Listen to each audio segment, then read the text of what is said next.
சரியா?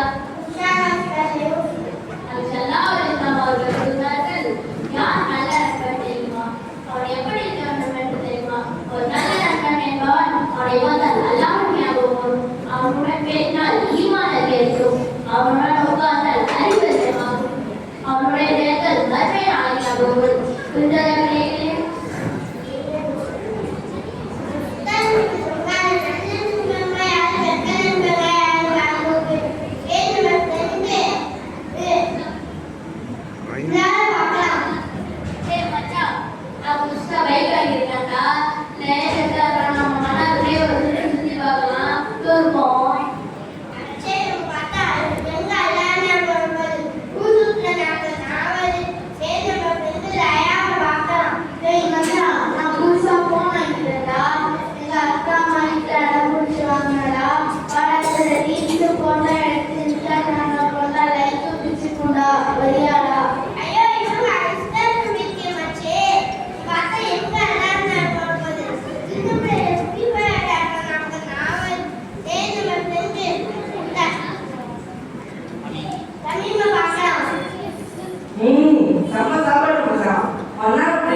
Hmm.